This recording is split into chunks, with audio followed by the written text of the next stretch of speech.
Yeah. I guess what I wanted to talk about when it comes to training, energy management, all that sort of stuff, is I'm exploring how how tiring trampoline is, right? Hmm. And the reason I'm doing that is because there ain't no studies on it. Um, I mean, there's a couple of companies that have done bits here and there with some devices to test out things, but nothing that I would class as a scientific study or anything extensive. Now, I have a heart rate monitor because obviously when I cycle, I use a heart rate monitor to manage load. And I thought, Yeah. you know what? What if I put a heart rate monitor on myself while I'm doing a bouncy thing? And I did that yesterday in the session. Now, granted, it was very warm in the UK yesterday. It was warm a lot of places yesterday. So my heart rate was a little bit elevated, but bearing in mind that my max heart rate is around 180, 190, when I was on the trampoline, I was consistently hitting 165, 170, Mhm. which is like a 100-meter sprint heart rate. Wow. Yeah. So when I'm like sitting down doing nothing, like right now, it's probably sitting around 70. When I'm just sitting down watching TV, probably about 60 because I'm not talking. When I'm walking, it's around 100, maybe 110.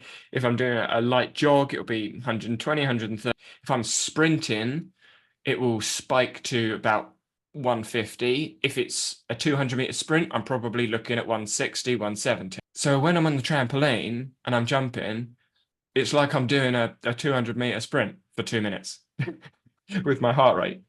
Now Wow. that, yeah, now that I'm like, okay, that'll be why it feels tiring. Just a little bit. But if I'm on for 2 minutes and then I get off for 4 minutes, which I have the heart rate data for, I'm sitting at 165, then I go down to about 120, then I go up to 165 and down to 120. So my heart rate, if I have a very quick look into the application, there are zones that you train in. Zone 2 is typically where you want to train in, like often because it's a little bit more than nothing. And zone like 5 and 6 is like, okay, this is heavy work. So yesterday, this is an hour. Well, it was 57 minutes. Yeah, something like that. So zone 1 was 5 minutes. Zone 2 was 27 minutes. That's 52% of the time I was in zone 2 in a trampoline session. And most people think, oh, trampoline, just stand by the side for most of it and then you're on. I'm in zone 2, just standing by the side because of how hard it is on the trampoline. Yeah. Then I've got 6 minutes, so 12% in zone 3, 9 minutes 56, so almost 20% in zone 4, and then 4 minutes at zone 5. Zone 5 is more than 174 beats per minute for me. That is, I'm almost dying. I need to lay down on my back and pant. That's zone. That's the zone there. And I'm in that for 4 minutes. That was 4 minutes in a 52-minute session, but it was actually an hour session. I stopped and started it. Sorry, I actually started it after my first go. Wow. And what's really surprising to me is when you get off the trampoline, it doesn't feel the same as getting off a Zwift bike, for example. Like when I get off a bike and Hmm. I've done a high zone session, I get off, I lay on the floor and I'm like dead, I'm wiped out. Like Yeah. I need to give myself some time. Or you watch other people on the bike and they're like pouring with sweat because they've been cycling because it's constant. But for trampoline, I could easily do that for another hour. Like I can easily go to a Interesting. 2 hour trampoline session and train like that.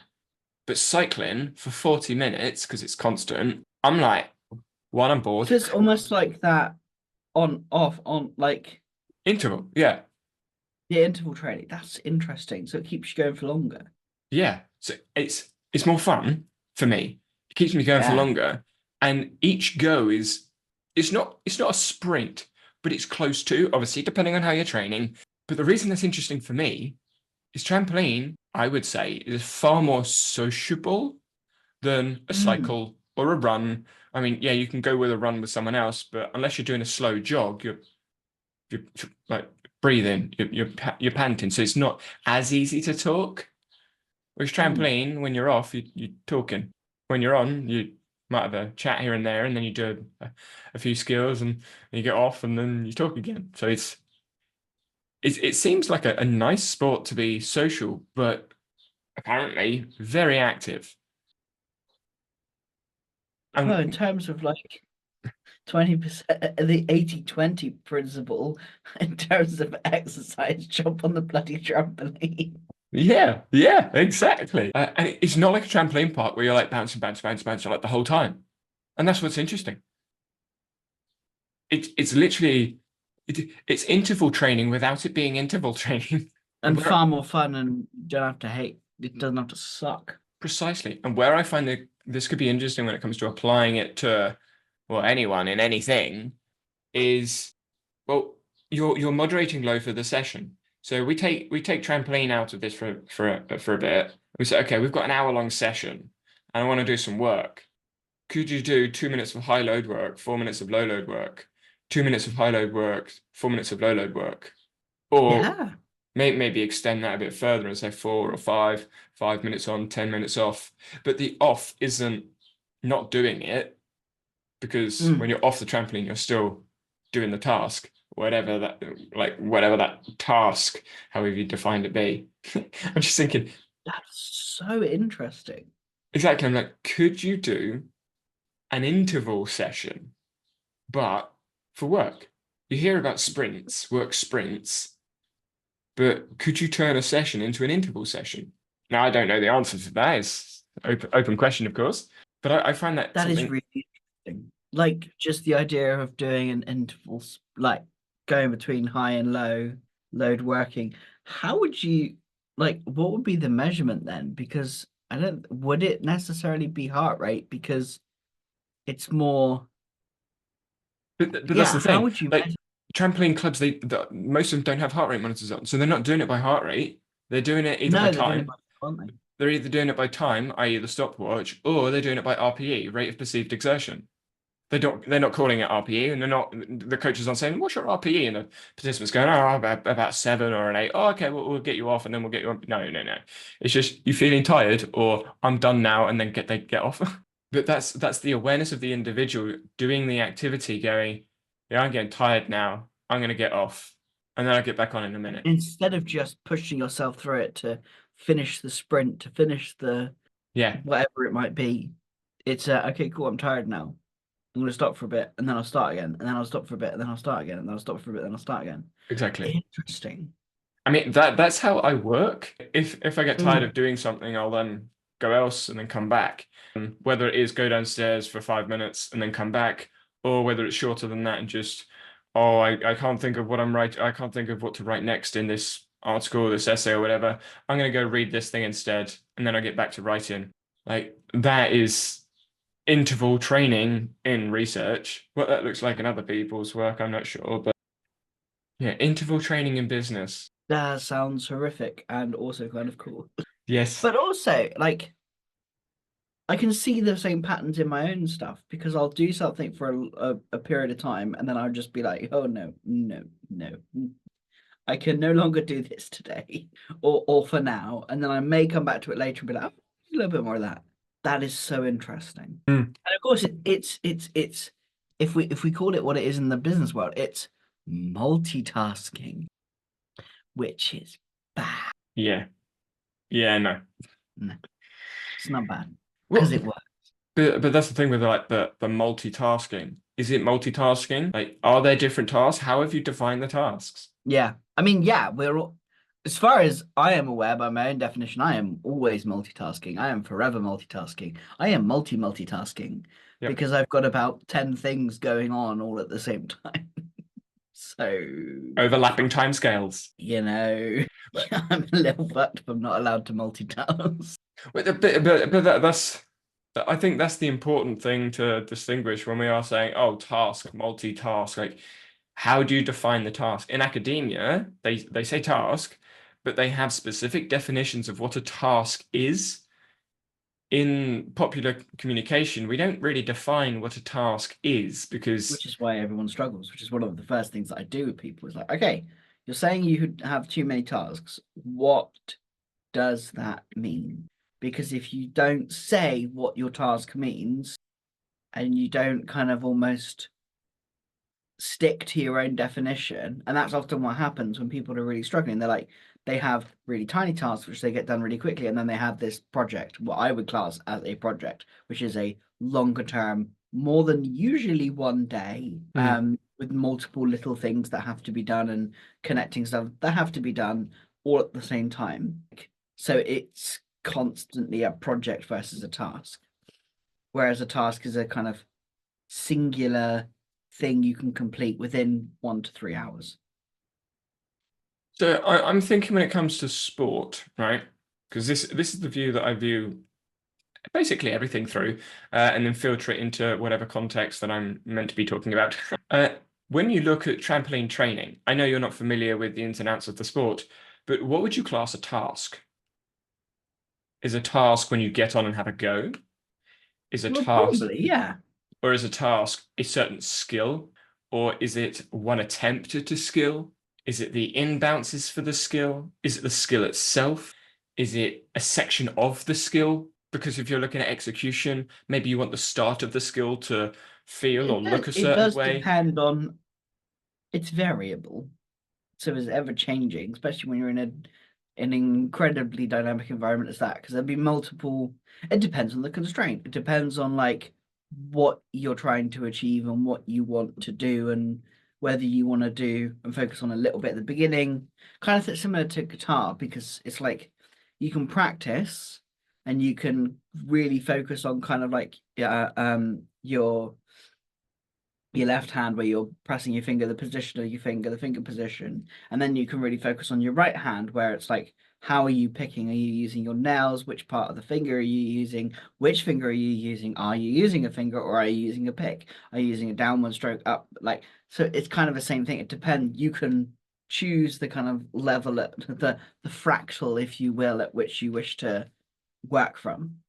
And so if you're, but all of them can be a task because you can be looking at the whole thing overall. It's like, how is this? Like for me, if I was to get on the trampoline, I would be the task would be get on the trampoline and bounce. Whereas for you, perhaps it might be slightly different because you're focusing on improving a skill.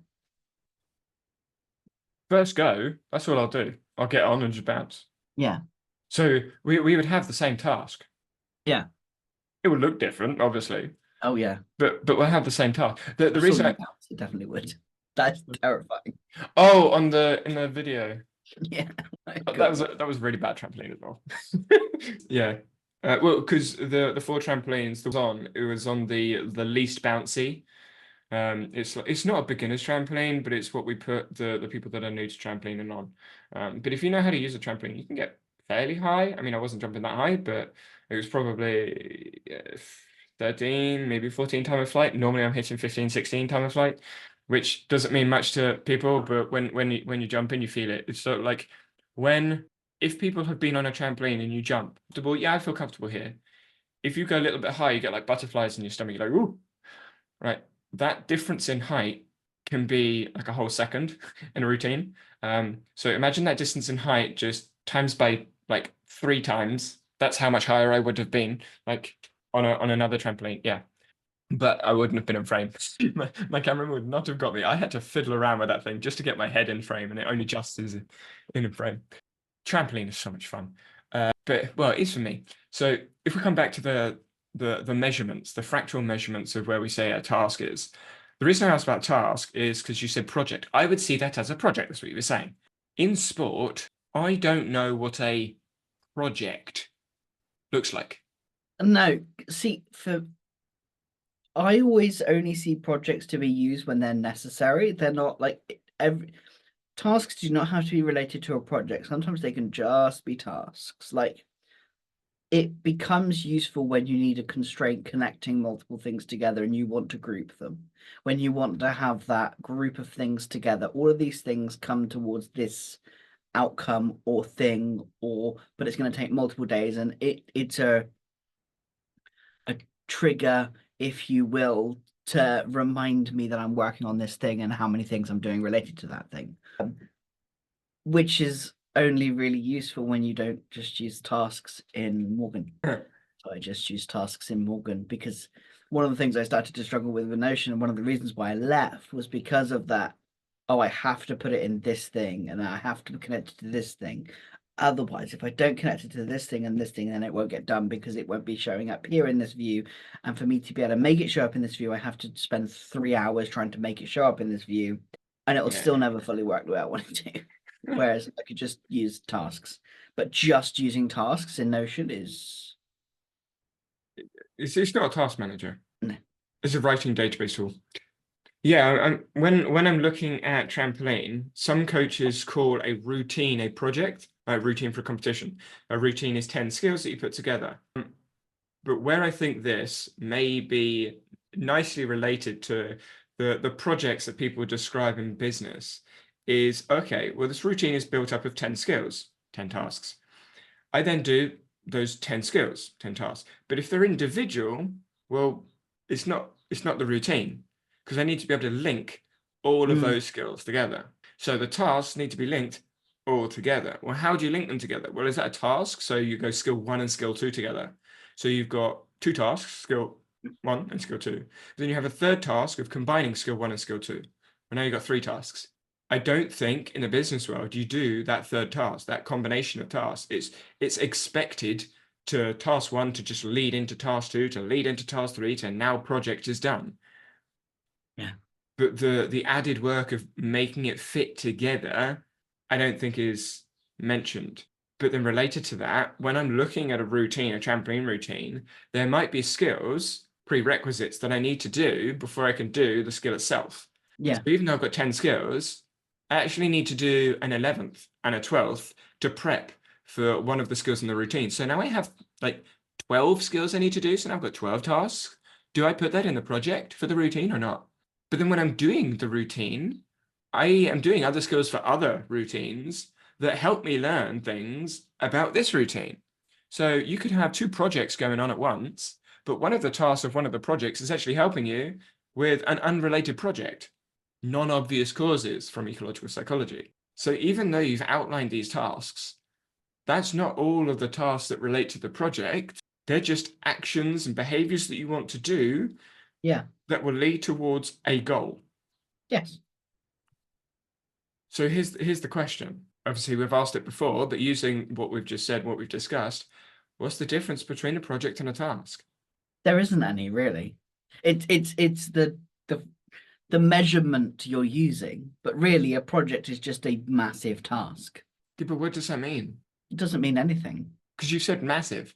Well, that's how I would define it. A task that takes longer than a day or so. Right. So It's an arbitrary number. It is purely arbitrary, and it is based on my experience of like, okay, if I see this project or this task that is really big and a little bit overwhelming and has lots to do, I need to give myself and zoom in a little bit more, because I'm looking at this project, and the behavior that I want to do is do this project, but I'm not doing that behavior, so I need to adjust. So why don't you have fractal and gone. why don't you have another word for granular task and another word for goal? Why don't I? Well, yeah, because you've got task and project. And if we're saying a project is just a long task, why don't you have like a short task, a different name for short task or granular task? Why do we use short or granular task? Why not a different thing if a project is just a long task? Because I do. No, you don't. Because like when you've got a granular task, you call it a granular task. But you call a project, not a long task. So Well, why then don't you start messing? I suppose it's then because it's so variable. Then you got to decide what a granular task is. When I start doing that, I'm like, okay, well, what's a granular task? What's a task? And then what's a long task? It then becomes unhelpful. because a long task is different from a project. No, it's not. And that's why I call a long task a project.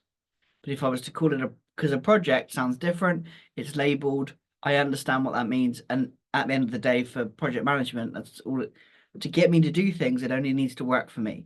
And only I need to understand it. If I was to hire someone else, I have definitions of what all of those things mean. And then in your lexicon. in my lexicon. Yeah, exactly. And so they know, and we follow the same thing. And if when I work with like larger companies for Notion, that's one of the first things we do is talk about that lexicon of like, what is a project? What is a task? Like, what are the differences? Because even in a team of three, there can be vast differences, and then it's up to discussion on how we wish to make it work and figuring out that. But from my perspective, I call it a project because that's just the word I've chosen. It's just a label. Sometimes the project isn't actually a project, it's a task, and I didn't realize that, but I didn't know. And so, cool, I get to tick it off early. Hence why I don't use projects and tasks. I just have a list of stuff I've got to do, and then I drag them into my calendar. They're often Clickable projects actions. that they take, like they're just things I'm doing. They're actions I'm taking. They're actions. And I But suppose actually actions works across the whole, yeah, like a project is an action, a task is an action. That they're all things I'm doing to do a behavior. I want to behave in they this are way. behaviors. Yeah, they're just things I'm doing. The ways I'm behaving. And so this is where I'm like leaning at the moment is instead of tasks, instead of projects, actions. I mentioned in previous videos on the channel, tickable actions. Well, they're tickable behaviors. They're completable behaviors, essentially. Those behaviors, like in ecological psychology, expand potentially infinitely within time as timescales overlap, etc., etc. So if tasks are tickable behaviors, that to me sounds more ecological. What about Mm, you? yeah, I mean, it's a bit of a mouthful, tickable but behaviors. I yeah, like that. Yeah, and it's how I kind of when I'm kind of looking at my tasks, it's a follow up with this person. Yeah, they're just when I've done these things and I've done these things and when I've behaved in this way, I've done that thing. And often I have a bigger behavior. So when I'm doing planning for D&D and stuff like that, which I've got after these two, like it's a long-term thing, but I rename it like similar to you, I think, where it's like, okay, cool, let's get specific with the behavior that I want to do. So it's finish making the artisanal alley or finish doing this or finish doing that. But the behavior is still D&D prep. It's still prep for this session. It's still prep. It's both. It just depends on, it depends shockingly, on your perception. no way. Wait, so what I'm thinking about at the moment is the conversation I had with the boxing coach, and we were discussing counter punches. Now, I don't know much about boxing. I learned a lot about boxing during our conversation, but we were talking about counter punching and counterattacks, and that being the focus of the session. And he said, well, they'll do a jab, and I was like, what's a jab? Because for me, a jab is just a punch, but there's certain things that people add to a type of punch that make it a jab or an uppercut, or I don't know any other names of punches. So thinking about Greg Souders and what he talks about in the jiu-jitsu world, and thinking about this jab in the boxing world, and thinking about projects and tasks in the business world, they are labels of behaviors that have metrics that can be fluid depending on the person that's looking at the behavior. So instead of, again, looking at Greg Souders, instead of saying you're going to perform this movement, you're going to do this takedown, this jab punch, this thing, it's, well, here's the problem, find a solution. So there's D&D, make it so that you can do this thing or that thing. Mm. And the solution is the behavior. And it's not you need to do this type of thing in this certain way to get that outcome. It's here's a problem, find the solution. Obviously, you're coming up with Which is how I prep D&D. It's mm. like here are some scenarios for you. Here is the friction. There you go. But that's it. It's mapping out the behaviors to the problem at the time, not saying, okay, this person is going to jab and you're going to now counterattack. Because this I think relates to our last conversation about labels. Those labels, the average The jab is an average of what jabs may look like, but every jab is going to be different. And the counterattack, again, is an average of what they may look like, but every counterattack is going to be different. So instead of using the label to sort of classify the average words, maybe constrain the situation and say, okay, you're going to punch that person, but your arm is going to stay below the head. Well, now you can't come down. Like it's constraining the behavior, but it's not saying this is a jab and that is a counterattack. It's saying, okay, you're going to punch the person and you're going to try and punch them before they can get away. Yeah. Or you've got to punch them within a second of them punching you. I recognize that we're talking about boxing, but it's the same sorts of things inside of any other activity. It's okay, you're going to do this before that. There's the constraint of the situation for the behavior to be acted upon, and then a goal to be succeeded or not. Yeah. Yeah, that's really cool. And I feel like in trampoline, the way I would apply that in trampoline is very, very similar. Instead of saying you're going to do a tuck back somersault with your feet like this and your legs are going to do this, and when you're 95 degrees around, you're then going to start exiting the shape and you're going to squeeze your stomach and you're going to squeeze your legs and you're going to blah, blah, blah, blah, blah, blah, blah, blah, blah. No. Do a backflip. Okay, do a backflip higher. Do a backflip higher. Now do it faster. But just saying do it higher and faster means the person has to adjust how they do the skill. I don't need to tell them, you need to exit like this. No. If they do it higher, they're going to spin for obviously longer because they're higher, which means they don't want to stay tucked all the way around because they'll land on their head. And they know they will because they'll feel it. And so they'll do something about it. Oh, look, you exited. Why did you exit? Oh, because you went higher. Right. What happens if you go faster? Oh, you exit even earlier so you don't land on your head.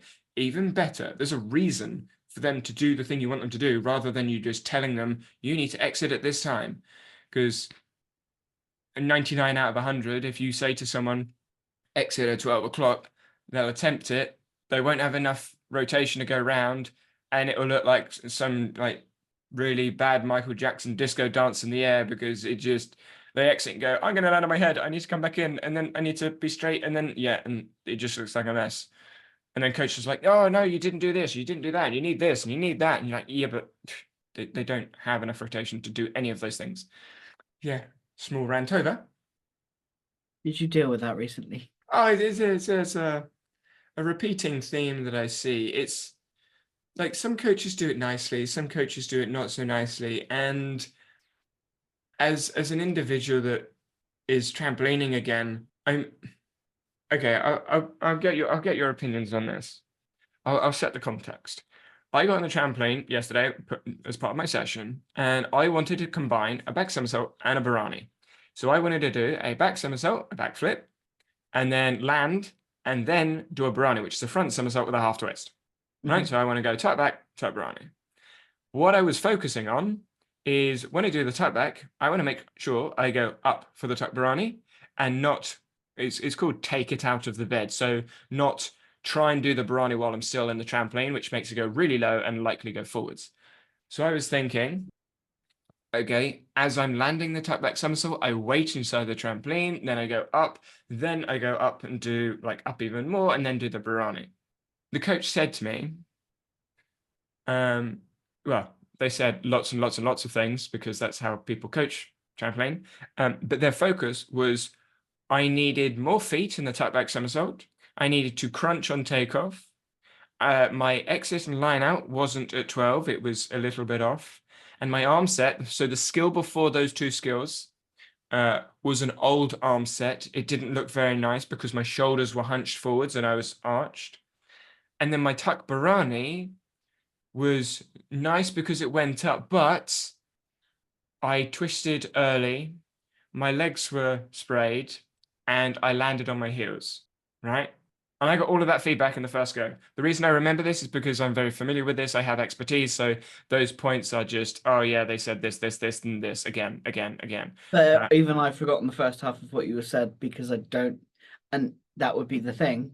Anyone who doesn't have the expertise, it's just been told a bunch of shit that they don't understand. And so they're like, great, okay, cool. How do I fix all these things? Oh, well, you've got to do it this way. So you end up what happens then is like, because someone tells you to do something, you're like, how do I do that? And then the coach has to tell you how to do that.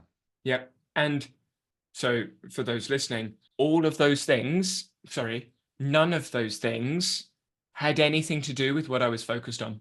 None of those things were about the combination of the back somersault and the Bharani. They were all about other parts of both of those skills. And the coach told me that, and I did my yes, yeah, okay, thank you.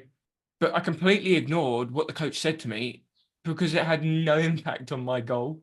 And I said this in the boxing conversation. Some coaches ask questions, guided questions, give helpful advice. That's not wrong. But if it's not what the person is attuning their attention towards, and it's not how they're feeling, it means nothing.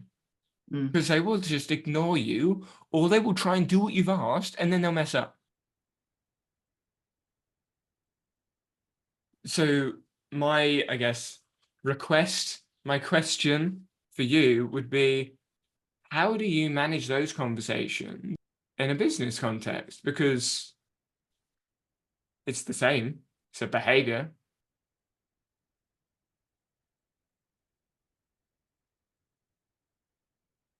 I Because you mean, could, I'm always, when someone is trying to do something or do so, like, so for example, they're trying to market their business. Now, I'm not a marketer, but I've been in the business world long enough to kind of have expertise in marketing, even if I don't personally enjoy it myself. I know ways around things because I don't like doing it the way that everyone teaches. So I'm like, okay, cool. But the first question I'm always asking is like, what are you trying to achieve? Because what I would like them to achieve and what they're trying to achieve may be very different. So I'm always asking before to avoid this exact situation. Because I've had time in the past when I'm coaching someone, I'm like, oh yeah, if you just do this, and this, and it'd be fine. I mean, that's not coaching, that's teaching. But anyway, teachers are going to kill you for that. I'm instructing then. Yeah. I'm instructing. Yeah, Um, you use the label and it not every teacher teaches like that, you see. that's true. I A never lot did. do, but Yeah.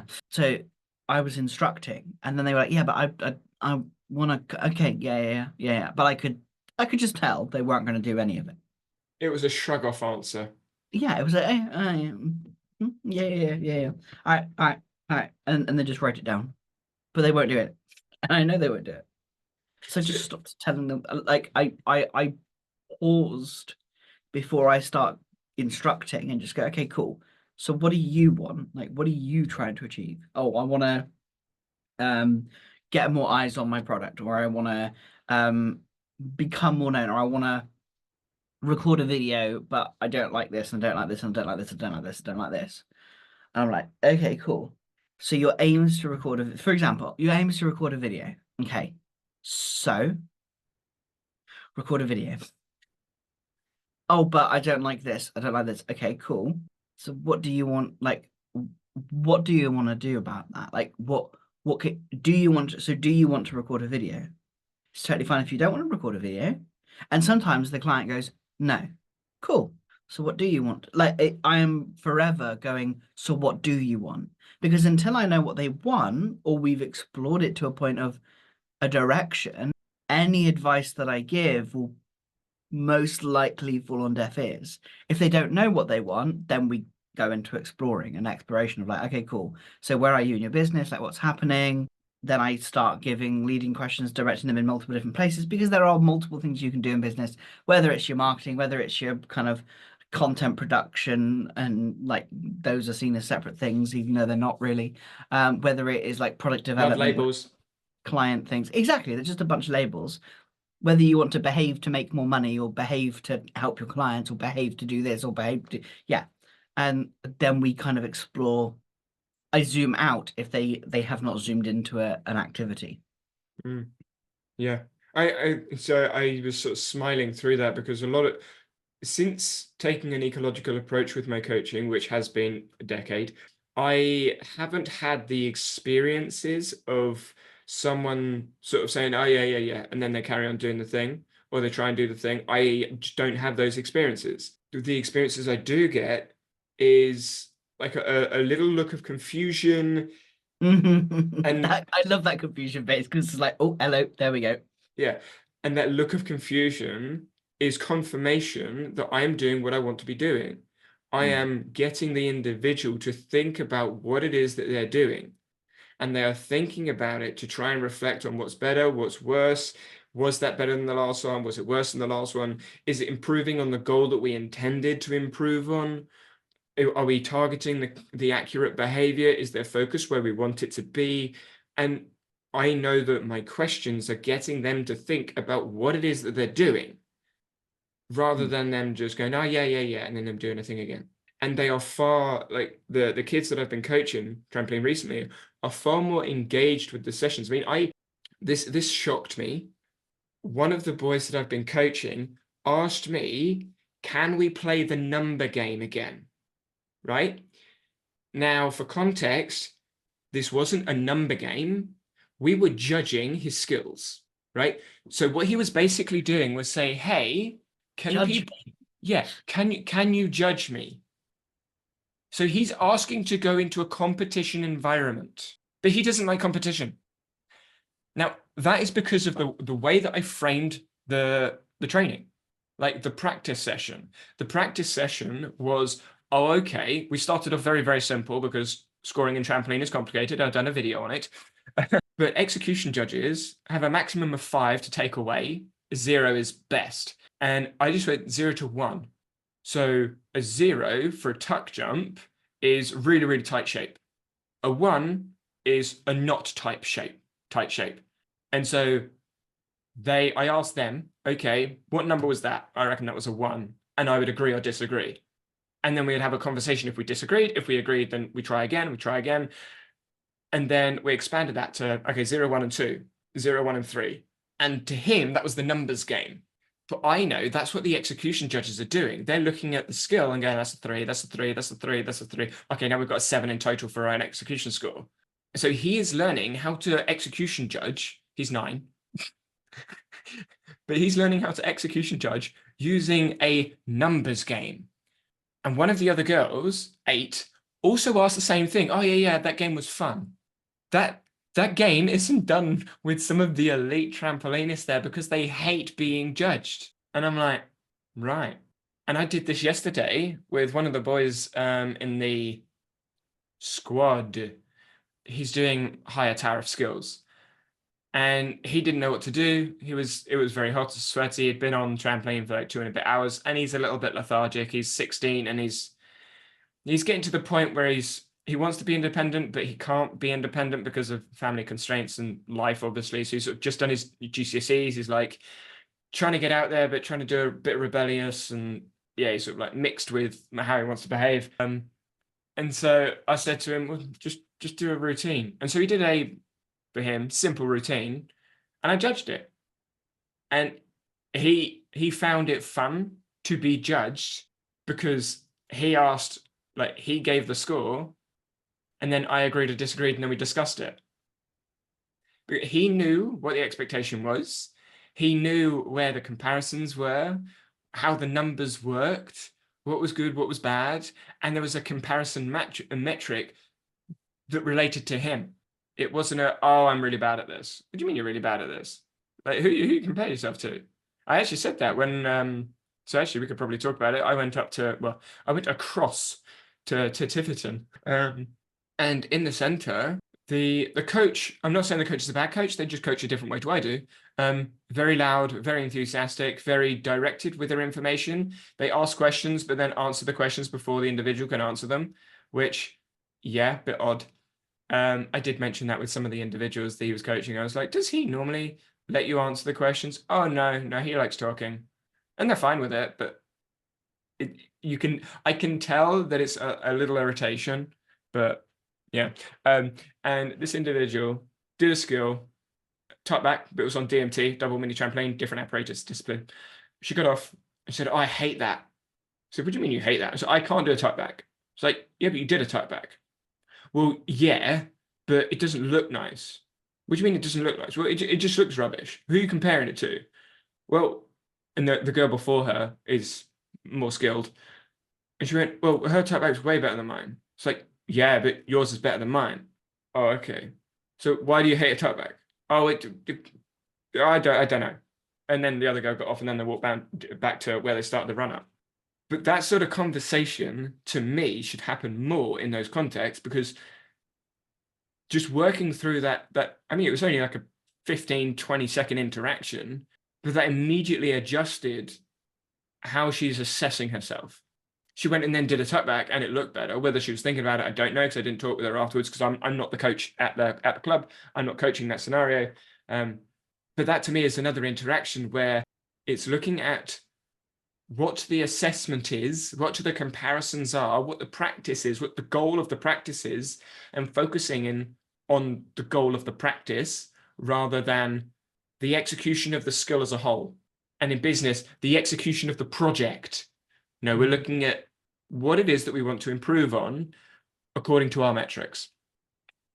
I realize I just did a lot of trampoline chat there, but no, yeah, I can see that in so many different. It's where KPIs and OKRs and all of those things could have been useful if they were spoken about in this way of like. I think they are useful. They are useful when spoken about in this way, because it's more effective, but it's ecologically driven. It's not driven by, oh, we should have these OKRs, we should have these KPIs, we should have a revenue KPI. Yeah, but yes, I want to have, as long as I have enough money to balance the books and a little bit extra so I can reinvest in the business and improve my kind of skill set and get myself out there, then I don't really, revenue's good, but it's not the be all and end all for me. So a revenue goal is probably going to be met most months, which means it becomes, do I need to track it? Maybe, maybe not, don't know. And then it's like, okay, so what does matter? Oh, it's the people I help. It's the conversations I have with people. It's the amount of time coaching. Now that to me is important. That's a KPI. The more time I spend coaching, the more, one, I'm improving my own expertise in coaching. Two, it's me actually coaching, which I just love doing. And it's like, oh, how do I do that? Ah, well, if I send out these 5 emails that talk about coaching, or maybe I can offer a free coaching session to someone, or do this, or maybe I can get this, and then it automatically starts to direct my behaviors instead of, oh, I must do this, I must do that, I must have a KPI on monthly recurring revenue, I must have a KPI on things Agreed. closed. Yep, totally understand. Totally understand. Right, I've got a couple of ideas, but I think I might save it for next week's episode. All right, see you all next week. Bye.